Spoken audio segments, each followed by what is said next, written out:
Welcome to Integrated Wellbeing, the place for people grieving and the professionals who support them to come together to be uplifted, inspired, and guided by our guests. Today, we welcome Marc and Annie Adams. Hello, Marc and Annie. Thank you so much for coming today. Hi, Georgena. Thank you for having us. You're so welcome. Yes, thank you. Marc and Annie are a remarkable couple who have walked the journey of having their child die very unexpectedly. And I'm interviewing them today on this amazing day because this is the angelversary, March 30th of the day that their child transitioned. And Marc and Annie have had a remarkable journey since that date 5 years ago. Marc is a coach, and you can read all about his coaching credentials and his upcoming retreat in the information below. And Annie has a business called Beyond Your Loss, and she works with grieving people. So is there anything else you'd like to say about yourselves before we go into our questions? No, Georgena, that feels good to me. Good, good. Well, once again, thank you so much. When you said yes to our time together and to have it be on March 30th, I was so touched. So as you know, very often I will greet people that I know or am working with and say, how are you in this moment? So would you each answer that question for me? Please. Well, thank you, Georgena. In this moment, I'm almost astounded to say that I am in joy and deep, deep gratitude. I have for months protected this date, accepted no appointments, made no commitments. And when you asked and we were looking for a time, it seemed perfect. And I have experienced a couple of those no-brainer decisions. Another one was around a workshop that Annie and I attended that we may speak about later, but it was one of those where it was like, really? Oh, yes, is the answer. So in this moment, I'm filled with love and gratitude, joy, and I can feel the sadness right there under the surface as well. So thank you, Marc. Thank you. And Annie, how are you in this moment? In this moment, I'm peaceful. My grief is peaceful. I had some really powerful tears earlier today that lasted they were intense for about 5 minutes. Mm-hmm. And I was just quietly in the car when the song came on.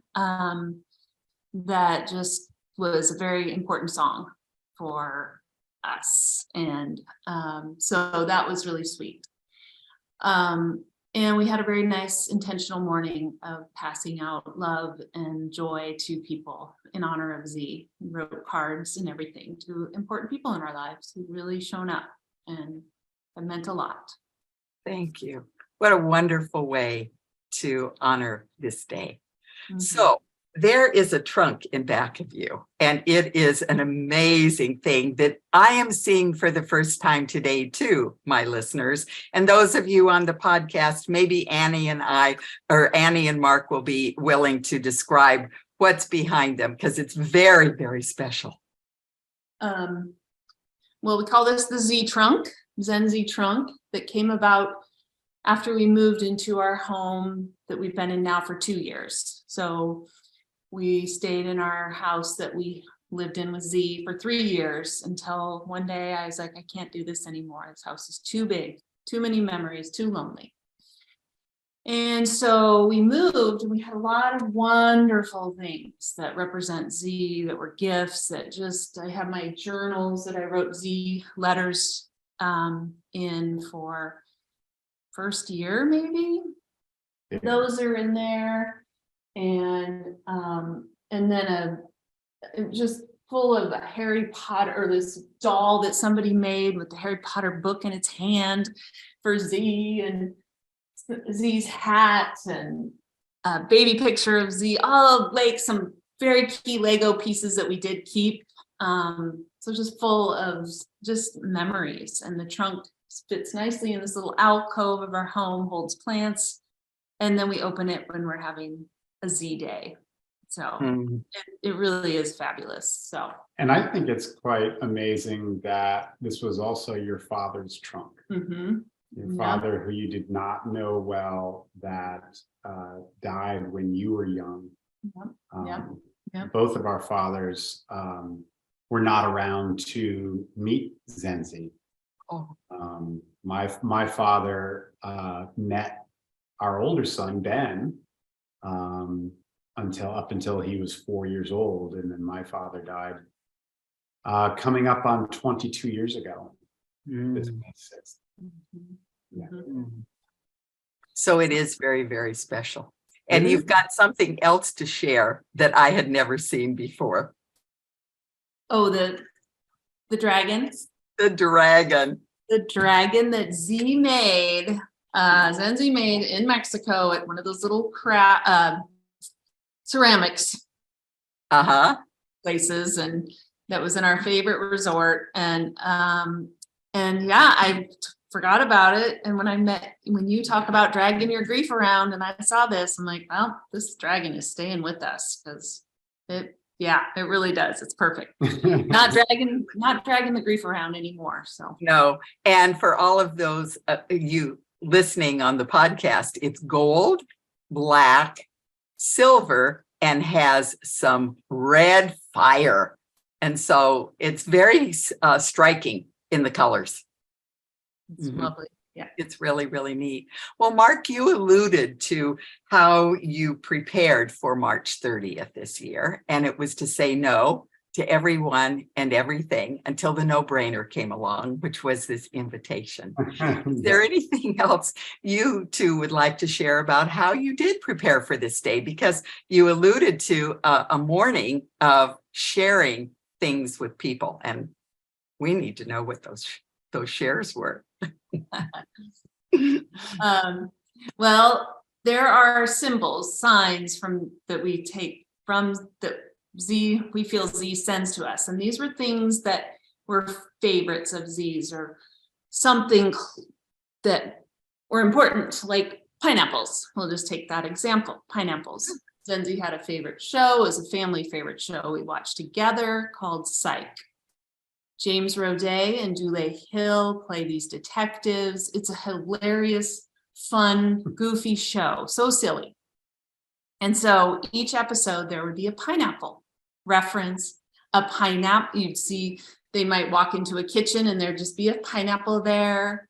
And so that was a big deal with that show. And in every episode, over 8 seasons, there was a pineapple cameo. Yeah. So Zenzi had this thing for pineapples, wanted a pineapple tattoo eventually. We ended up getting like necklace covers, pillow covers for our couch, just goofy stuff. Easy gift to buy at Christmas time, something pineapple. And so pineapples became very important to us. And now, of course, the healing benefits of pineapple, that when you eat, it's good for digestion. It makes you happy, cut up some pineapple and go out and sit in the sun and eat pineapple. You can't help but have a little gratitude and a smile. Unless you eat too much and get that weird taste in your mouth. Yes, for sure. It can have, just like Z, it can have a little bite to it. A little bite? Oh, that's good. Yeah. So this was the first year, we really gone out and delivered cheer, really. Every year it was kind of more inward and just let the grief come. But this year I'm like, I want to spread joy. Let's go buy a case of pineapples from the store, our favorite store. And we went and got the case of pineapples, had a list ready, wrote cards to these people. We dropped one off at my mom's, she lives in a retirement community. So we dropped it off at the front desk, didn't even tell her, had a card for her, and just said reminded her what a great, wonderful grandma she is. but to our young kids, she took a lot of care with our kids overnight, even so we could have nights away. So we just wanted to acknowledge that. And then other people that were really helpful and have been. So we took pineapples around. We put some fun ribbon on him, and yeah, it was very, very, very sweet. Yes, very sweet. And so the other thing that sounds really weird, but in the grief journey, I think people would get this. I have had my phone for 6 years. I bought that phone, and Zenzi was with me when I bought it.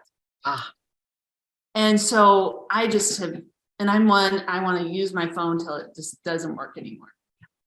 But the battery's going low, the screen is cracked. It just made sense to upgrade to something new. And we went to our favorite phone person, and I just got a refurbished used phone.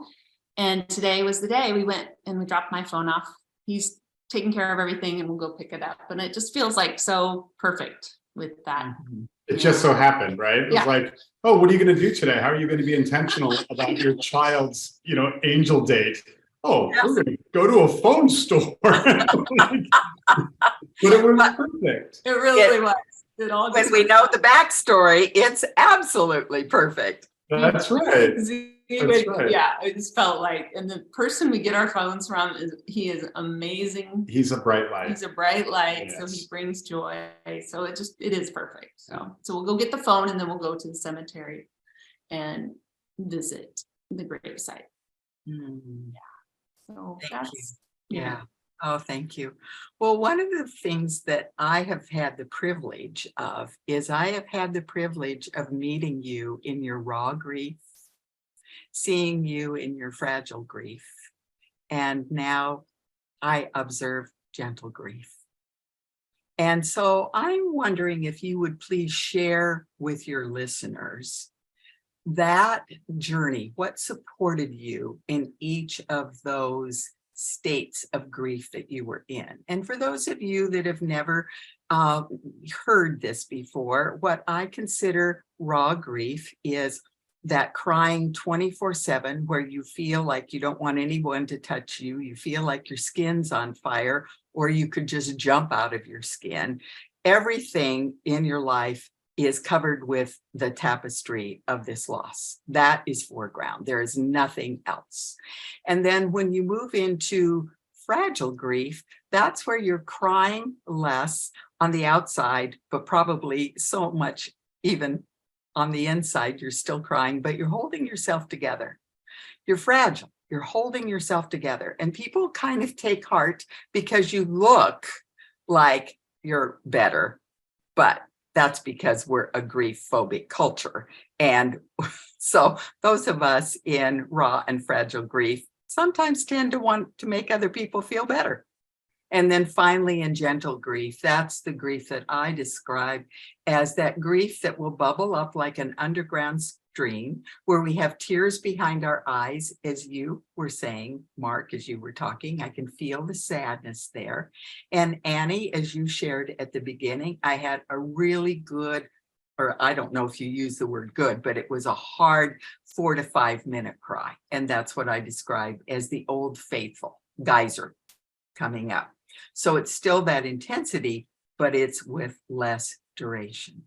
So if you would just speak to that, whatever you want to share with our listeners. What supported you? Thank you. It's amazing hearing you walk us through those 3 stages as they're laid out. I'm able to go to each one, just hearing you speak about them.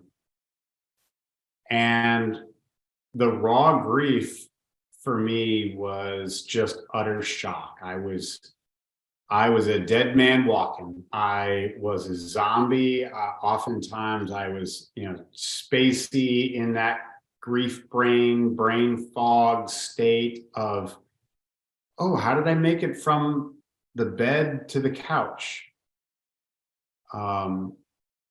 And one of the things that got me through that I don't know where it came from was an inner voice that told me and reminded me to be kind to myself, to be gentle. And being gentle meant being open and accepting of, it's almost as if I was at the buffet line and I had a tray full of food, and the entire thing was spilled. And we talk about the metaphor of I've got too much on my plate. Well, all of a sudden my plate was empty, and I knew instinctively to just keep that plate empty.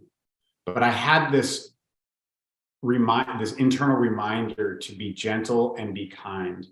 And through that first stage of raw grief, another thing that stands out completely is that that pineapple run that we did this morning. To many of those people that checked in with us this morning, that even the others that we delivered pineapples to or not, that were there for us, that showed up without question, that walked the dogs, that just made meals and dropped food, even people that just dropped flowers and didn't ring the bell. Having that network and that safety net of my community behind me was quite life-sustaining. Yep. Yeah, and you had proposed these questions, so I thought about it a little bit earlier. And in the raw grief state, one of the first things I started to do was explore, where could Z be? That question. There's no way that bright light, beautiful person could just be poof, gone. So, and I, having no religious background, but feeling like I was spiritual, now I really know what spirituality looks like. It wasn't what I was before. So near-death experience stories helped me tremendously. I could read a little bit, and those were helpful. But the other things that were helpful were grief walks with friends, and just to talk it out and cry along the walk. And it was sort of, Marc alluded to, just feeling like a zombie though as I was walking. But I was reflecting this morning how many grief walks I took, and the friends that came and just walked with me. And we would walk, a very specific walk I had that would take me to this tea shop that I loved. It had the comfort of this tea that I just still think about, and just it warms my whole being. But it was very comforting. And this was springtime, and summertime were the big raw grief times. So when the weather was nice, we could sit out back. So I had the loveliness of being outside. I would go to Z's room and cry, and just have a good cry. I know some people can't go into their loved one's room, but I could, and I invited it. And that intentional grieving time I took each day to go and just simply be in my grief intentionally. I started an Instagram account in honor of Zenzi. We love Zenzi. And I was not a social media poster at all, anyway, at all. So to create an Instagram account in honor of Z, because Z loved Instagram, and Z's friends follow me, and I still post. I've been posting this week, and I haven't posted since probably October. So, but it just really comforted me. And it was my journaling, was posting, finding a picture. We read daily a book called Healing After Loss. We'd sit on our porch, sitting outside on the porch, feeling like we're reminding ourselves we're still part of this world, but having that safety of our porch and not having to interact if we didn't want to. But those were huge. So, and the support groups that we found that were very essential for us. That's what helped in my raw grief. Can't remember if that was the real question, but it was absolutely, yeah, right. And we'll circle back to those support groups in a minute. What about that fragile grief? Was that a longer duration for you? Yes, yeah. And it's interesting now with 5 years and have passed, like trying to figure out how long was that fragile grief. But I would definitely say I was finally ready to go back and I was teaching when this substitute teaching when Zenzi died. And I didn't go back to school that spring. And so I had 5 months off. And in the fall, I went back, but subbing, so I could be very picky. I didn't have to commit to the day if I didn't want to. And then it was about 18 months after Zenzi's passing that I took a full-time job again and said yes to a full-time permanent teaching position. And I felt very much in fragile grief then. But it coming, kind of coming out of it, and could have lots of moments where I was strong again, but still it was in a school where I knew everybody. So it wasn't like just taking on a job where I was totally vulnerable, but having people who knew my story and could sit with me in my grief. So that felt like a big turning point to me when I really sat with, do I have it in me right now to take on this job? Because I was a new teacher too. It wasn't like I was this experienced 20-year teacher. It was like, I've only been teaching for 2 years, 3 years then. So yeah, so that, and then and the fragile grief, I also started to travel and go to events that were called We Don't Die. I went to Arthur Findlay Spiritualist College in England, and I did stuff like that because I really still was searching. I wanted to figure out, who was I? What is this world we live in? These things happen like this. And so I really explored, and I traveled quite a bit that year. And again, I was substitute teaching, so I could say on that week. And I just really found that very helpful for me to have those experiences and try on lots of different things, what works for me. Mm-hmm. So Yeah. yeah. That's what really, and really what I so appreciated about with the dragon is you said, the dragon of grief that's dragging me around. And that's what fragile grief really, really feels like. It's like you're holding yourself together and you're still being dragged around by this grief. Yes, absolutely. Yeah, absolutely. Like making that decision to go back to this full-time job, and really have to, I felt like I was dragging something with me, but willing to and able to. Sure. And Marc, what about you? What was your fragile grief like? I actually almost feel like my dragon was chasing me around my fragile grief. Oh, tell me more. I haven't heard this. So that to me feels like the edge of raw grief and going from that place of how can the world keep on, how are people buying coffee or being flippant to others, and right, that just very confusing state. And as I began to emerge, I'm very much a social person, and I recognize that I really wanted to be in my community of friends, and I have some lovely friends here in Portland, and I have a lot of friends in the Bay Area and in Boulder. And I called Boulder my heart center. So I was traveling. I was blown away that I was able to go travel and see music again. I never thought that I would see music again. I never thought that I would be able to experience joy.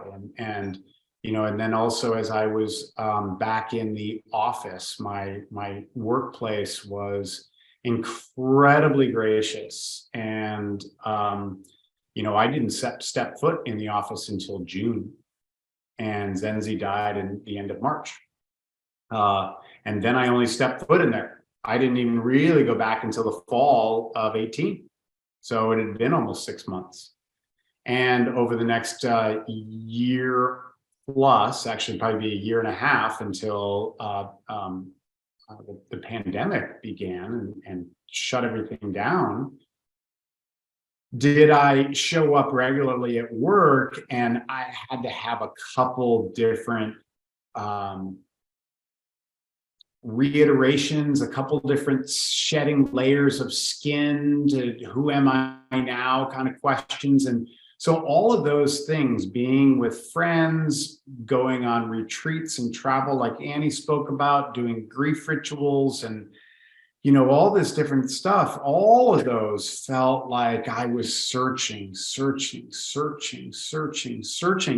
And as opposed to dragging that grief with me, I felt like it was pushing me. And it was probably, and I did have moments where I would turn around and face it. I had those moments where I, again, felt the safety and the support of my community to be able to turn around and look that fire-breathing dragon in the face and recognize that the pain that I made up was never as big as what it actually was when I faced it. And I think after doing that, a half a dozen or a dozen times, I perhaps began to move into gentle grief. Mhm. Yeah. And how do you experience gentle grief?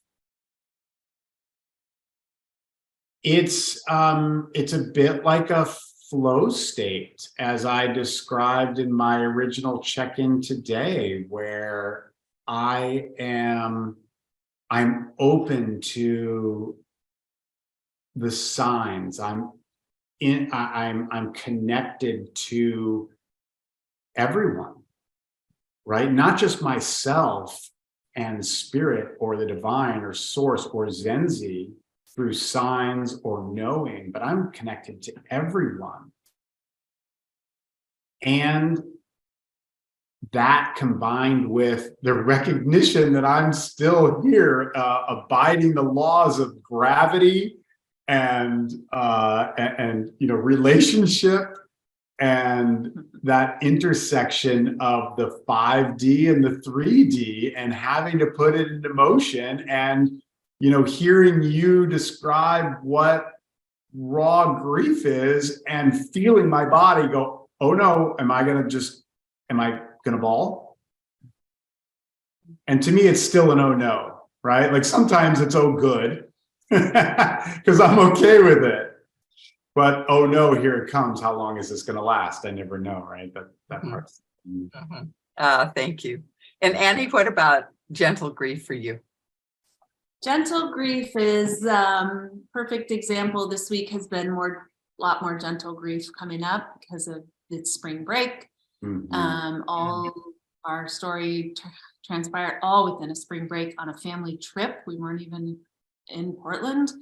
And so this week, just always, Zenzi not only died on the 30th of March, it was Good Friday, it was a full moon, it was the second blue moon of the year, and it was Friday of spring break. So all those days now Good Friday isn't until April 9th this year. So on that day, I'll also be like, oh, it was Good Friday.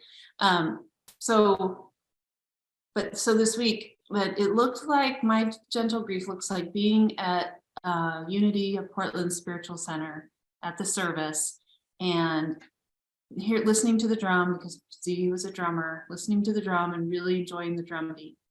And then thinking of a woman who posted, and we'll never forget, Zenzi's epic Tom Sawyer that they performed 9 days before dying. And I was thinking about that, and my tears just started to come. They just came, and I just sat and cried, and Marc was not there with me, but thank goodness there's tissues there, and I just listened. And the next song, this little band that played was Tom Petty's, I don't know, but it's Wildflowers. Wildflowers. You belong among the wildflowers. And the lyrics to that song are so powerful. I just listened to the words and cried because I thought that's from Z. I am among the wildflowers.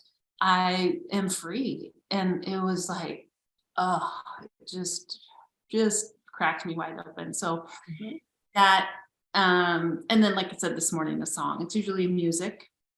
And on my way to do something yesterday, Tom Sawyer came on the radio. I got to listen to it in its entirety on the way to a pretty special time with my I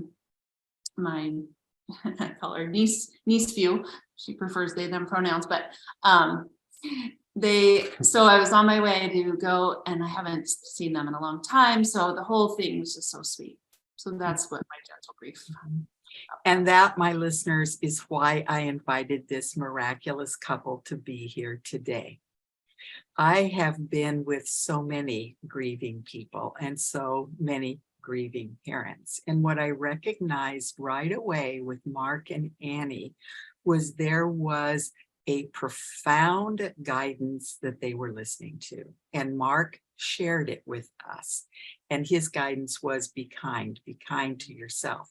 There was also the guidance of searching for this and that. And they were led and attended so many things. So I'm wondering what have been, the most 3 helpful learnings or events or guidances that you have had that you'd like to share, because I know there's more than 3 for each of you, and I'm just using that as an invitation. You may certainly say more, because you've alluded to some. Annie, you've talked about some, and Marc too. Yeah, really easy one for me is the grief ritual led by Francis Weller. I have been involved with the Mankind Project since 2002, the year after my father died, and I found that men's work and have been doing emotional literacy primarily for men for over 20 years. Thank goodness nothing could prepare me for this journey. But I had a couple friends that I began looking for Sabana food, and I knew that a dear friend had been working with her, and I had not known that Sabana food had crossed out of this earthly plane until I spoke with him. And but he talked to me about Francis Weller, who trained with Sabana Food's ex-husband Melodoma Some, and he blessed Francis Weller to carry on a grief ritual here in North America. And his book, The Wild Edge of Sorrow, is incredible, and such a guiding principle. And lo and behold, that was one of the amazing things that we did on our journey. He was not offering, and this was before the pandemic, thank goodness. And when he finally had a grief ritual on the books, I got the email. Lo and behold, where is it? Salt Lake City, Utah. Oh, That is where Zenzi died. So I get on email and correspond with Francis, and registration is not opened yet. A couple of weeks later, when it does open and I secured our spots, I looked at the address of where it was, and it was 1 block away from the hospital.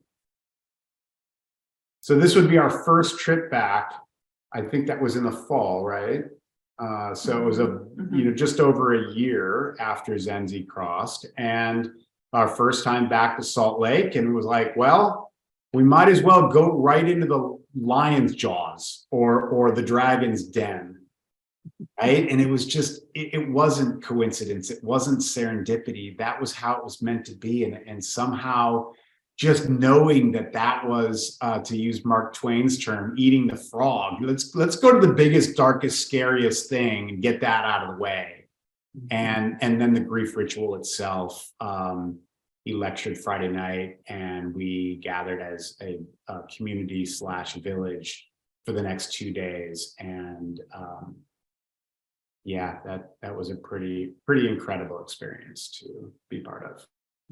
So that was the no-brainer That you was talked about, right? Yeah. Thank you. Amazing. The grief, also with grief, is this such a strange thing with time. When did this happen? When, after the main event, and Marc said 2019. I really think it was 2018 that we went, but I don't know for sure. November. This is so strange how I've thought about this before too. When was that? because it was such a blur. Yeah. That first year, those first couple of years were such a blur in my head.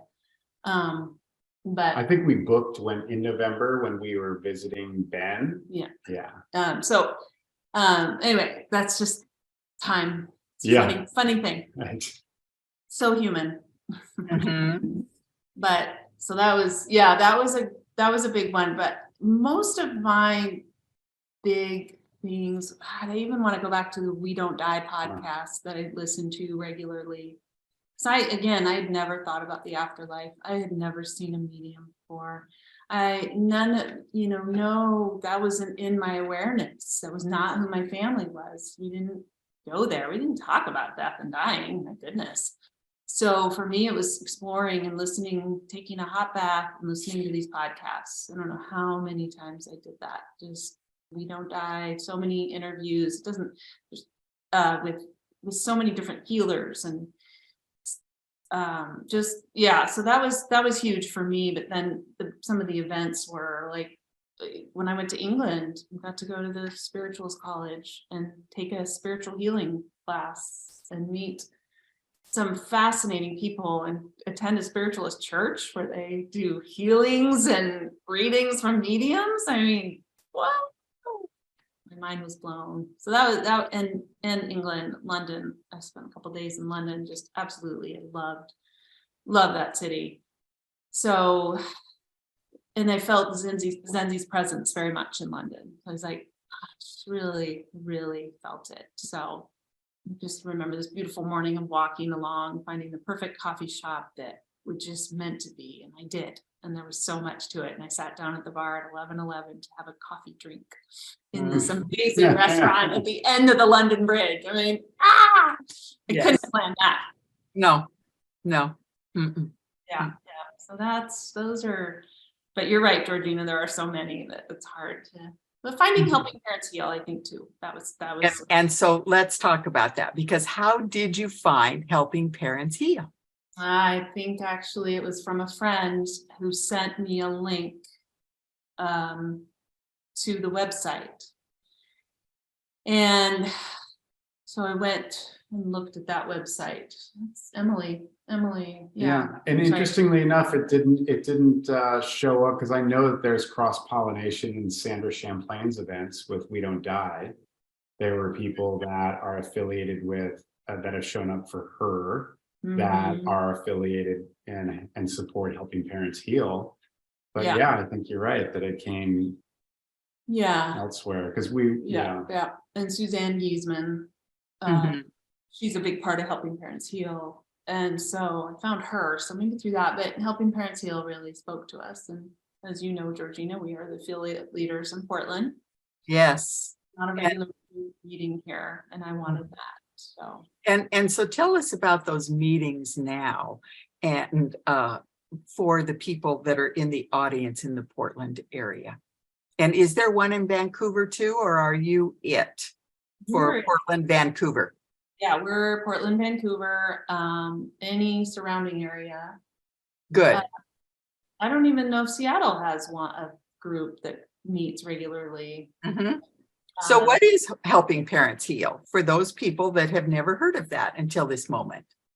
Helping Parents Heal is a parent, grandparent, and sibling support group that is international. Yeah, they are international, and it was created by two parents whose children had crossed, and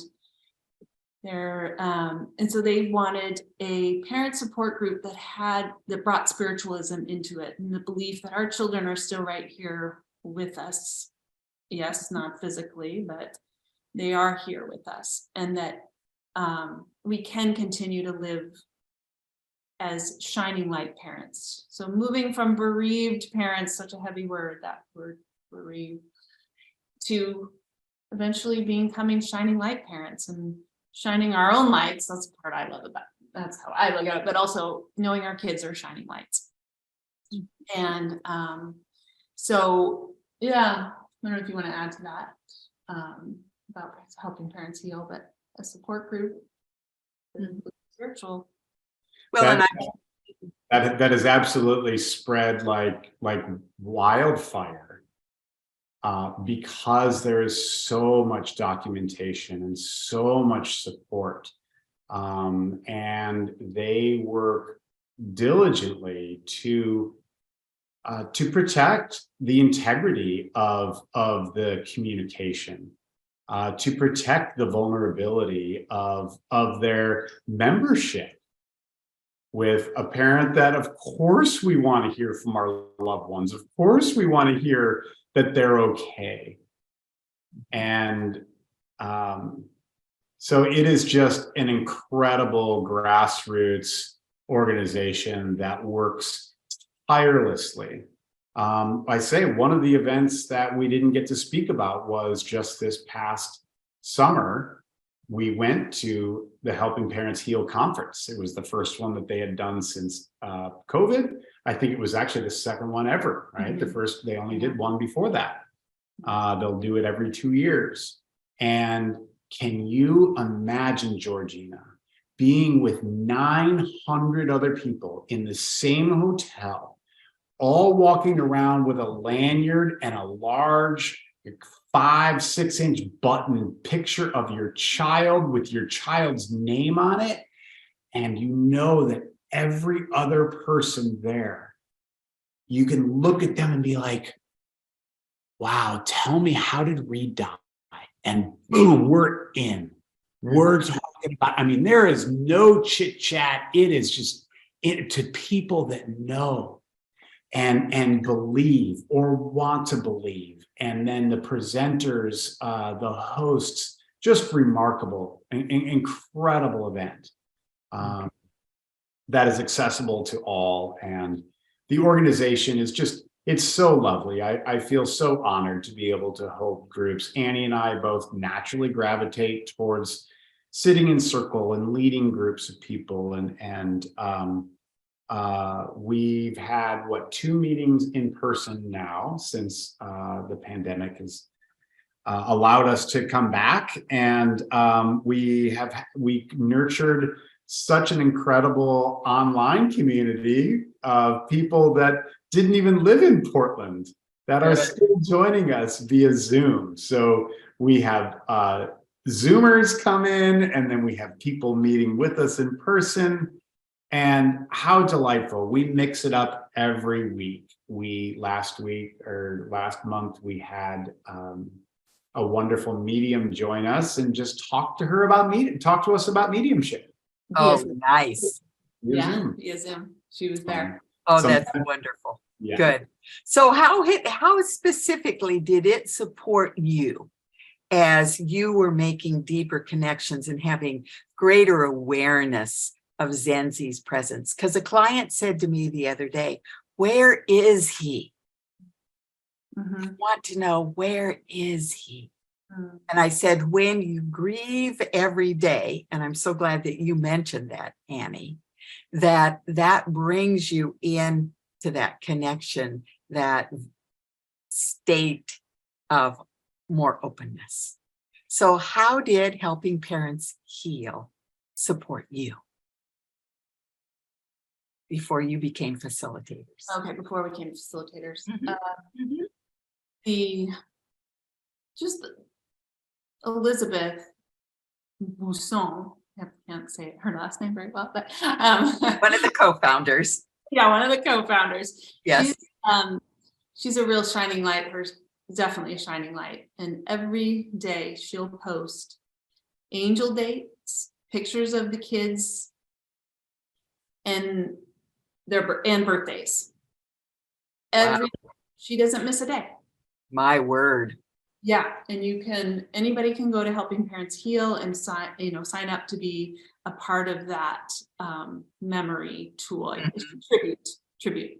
And that just inspired me, but also her newsletters, sharing medium readings people had that were so profound, sharing their own stories of signs that come to them regularly from their kids or other family members who are in spirit. And so it just gave me this hope, and to see parents who were smiling again and enjoying their life because of and because of and in spite of that loss. So it just gave me a lot of hope, a lot of connection, and the that belief, that we are shining light still, and that our children are always with us. And so it was the hope that I really connected with.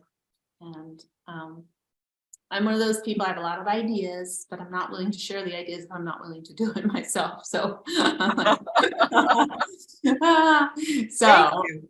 Good. Community. So it's like, oh, I'll just start this. Why not? You can do this. Uh-huh. Yeah. For me, it provided momentum, right? I felt like the metaphor I'll use is like being on a river in a raft. And we were in a section where the river, if I didn't paddle, we would float very, very slowly. So as I'm floating through my fragile grief and reading near-death experiences, only able to absorb a certain amount of spirituality, with so much skepticism and questions that I had constantly, I was going at this very slow pace down the river. And helping parents heal provided the momentum. It was like turning into a class 3 and sometimes 4 rapid. Okay. And, by the tremendous depth of resources. There are hundreds of books and interviews and podcasts and actual, as Annie said, accounts directly from mediumship readings. But really, it's the leadership and the board and those like Suzanne Giesemann and Mark Pitstick and Mark Ireland and those that have learned from the likes of Brian Weiss and Wayne Dyer and all of the teachers and that essentially hit me over the head so many times with those little waterfalls and rocks and things to go over in a really fun, safe way. I'm getting hit over the head again and again and again, knocking down my level of skepticism and allowing my trust and faith and hope to really emerge and be online almost constantly. That's wonderful. Oh, thank you so very, very much for sharing. And Marc Ireland is going to be our next guest. Oh, wonderful. I'm very excited that our listeners will hear from him. So as our time together comes to a close, I'm curious, is there anything more you wish to say before we bid our listeners adieu?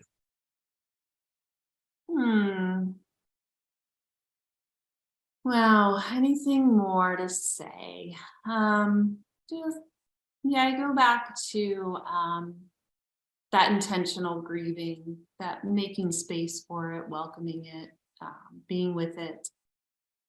If I really did put my finger on one thing that really was profound was when I read or heard that directly from, and was reminded of it, just taking time each day. And then, of course, raw grief goes into fragile, maybe it's, you make sure to, depends where you are in your grief journey, how it looks. Like now it's, I realize sometimes I want to be more intentional about my intentional grief, once a month, going to the cemetery and just playing music and just having a couple hours of just really being with the grief of all the losses. So I think that's something that's why Francis Weller, people do grief rituals, right? You're intentionally grieving.